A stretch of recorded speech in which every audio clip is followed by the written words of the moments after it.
DeepSeek சீனாவின் AI புரட்சி. DeepSeek என்பது ஹாங்ஜோவை தளமாக கொண்ட ஏஐ ஆராய்ச்சி நிறுவனம். இது R1 என்ற புதிய ஏஐ மாதிரியை உருவாக்கியுள்ளது. இந்த நிறுவனம் ஏஐ மற்றும் குவான்டிடேட்டிவ் ஃபைனான்ஸில் பின்னணி கொண்ட பொறியாளர் மற்றும் நிறுவனர் லியாங் வென்ஃபிங் என்பவரால் 2023இல் நிறுவப்பட்டது.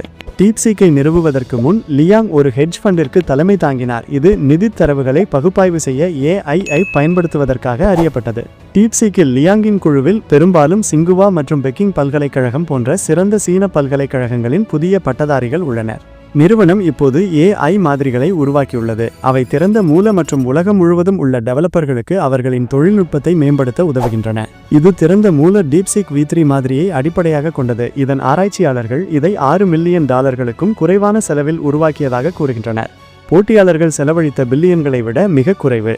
டீப்சீக் ஒரு புதிய திறந்த மூல ஏஐ அமைப்பு. இது OpenAI இன் ChatGPT-ஐ முறியடித்து ஆப்பிள் இன் ஆப் ஸ்டோரில் முதல் இலவச பயன்பாடாக மாறியுள்ளது. அமெரிக்கா, இங்கிலாந்து மற்றும் சீனா உட்பட பல நாடுகளில் டீப்சீக்கின் முக்கியத்துவம் சிலிக்கான் பள்ளத்தாக்கில் ஒரு பரபரப்பை ஏற்படுத்தியுள்ளது, அங்கு அமெரிக்கா ஆதிக்கம் செலுத்துகிறது என்ற நம்பிக்கையை சவால் செய்தது. டீப்சீக்கின் R1 OpenAI மற்றும் ஆந்த்ரோபிக் போன்ற தொழில்துறை தலைவர்களுக்கு போட்டியாக நிற்கிறது. திறந்த மூல மற்றும் வரம்பற்ற இலவச பயன்பாட்டை வழங்குவதற்காக தனித்து நிற்கிறது. NDTV அறிக்கையின்படி இது பொதுவாக அத்தகைய தொழில்நுட்பங்களுடன் தொடர்புடைய செலவுகள் இல்லாமல் அதிக செயல்திறன் கொண்ட ஏஐ அணுக உதவுகிறது. மற்ற ஏஐ மாடல்களைப் போலல்லாமல் டீப்சீக் R1ஐ தனித்துவமாக்குவது என்னவென்றால், இது மனித சிந்தனையை பிரதிபலிக்கிறது.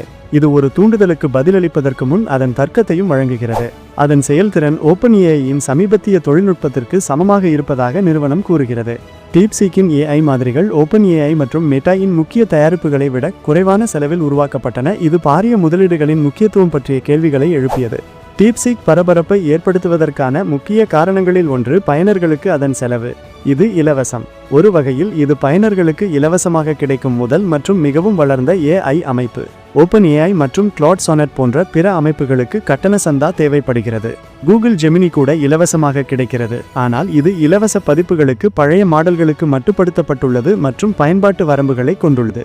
டீப்சீக்கை சுற்றி இவ்வளவு பரபரப்புக்கு முக்கிய காரணம் சீன ஏஐ உதவியாளர் அதன் வெளிப்படைத்தன்மை, திறன் மற்றும் ஏஐ அனைவருக்கும் கிடைக்கச் செய்யும் திறன் ஆகியவற்றிற்காக கொண்டாடப்படுகிறது. ஏஐ-இல் சீனா முன்னேறுவதற்கான திறனை கட்டுப்படுத்தும் இலக்கில் சீனாவுக்கு மேம்பட்ட செமிகண்டக்டர் ஏற்றுமதிகளுக்கு US கட்டுப்பாடுகள் விதித்த நேரத்தில் டீப்சீக்கின் முன்னேற்றம் வந்தது. டீப்சீக் குறைவான வளங்கள் தேவைப்படும் மாதிரிகளை உருவாக்குவதன் மூலம் இந்த கட்டுப்பாடுகளை மீற முடிந்தது. டீப்சீக்கின் எழுச்சி பங்குச் சந்தைகளில் உடனடி தாக்கத்தை ஏற்படுத்தியது. டீப்சீக்கின் வெற்றிக்கு பதிலளிக்கும் விதமாக இன்விடியா, மெட்டா மற்றும் மைக்ரோசாஃப்ட் உட்பட முக்கிய USAI தொடர்பான நிறுவனங்களின் பங்குகள் சரிந்தன. நிறுவப்பட்ட USAI மாடல்களுக்கு குறைந்த விலை சீன மாற்றுகளின் எழுச்சி முதலீட்டு நிலப்பரப்பை சீர்குலைக்கக்கூடும் என்று ஆய்வாளர்கள் எச்சரித்துள்ளனர். இது நிறுவனங்கள் தங்கள் ஏஐ உத்திகளை மறுபரிசீலனை செய்ய வேண்டிய கட்டாயத்தில் உள்ளது.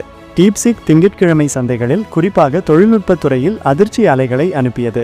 ஜனாதிபதி டொனால்ட் ட்ரம்பின் ஆதரவாளரும் உலகின் முன்னணி தொழில்நுட்ப முதலீட்டாளர்களில் ஒருவருமான மார்க் ஆண்டர்சன் எக்ஸில் ஒரு பதிவில் டீப்சீக்கை நான் பார்த்த மிக அற்புதமான மற்றும் ஈர்க்கக்கூடிய முன்னேற்றங்களில் ஒன்று என்று அழைத்தார். டீப்சீக் -R1 என்பது ஏஐ-இன் ஸ்பூட்னிக் தருணம், ஆண்டர்சன் ஞாயிற்றுக்கிழமை பதிவிட்டார்.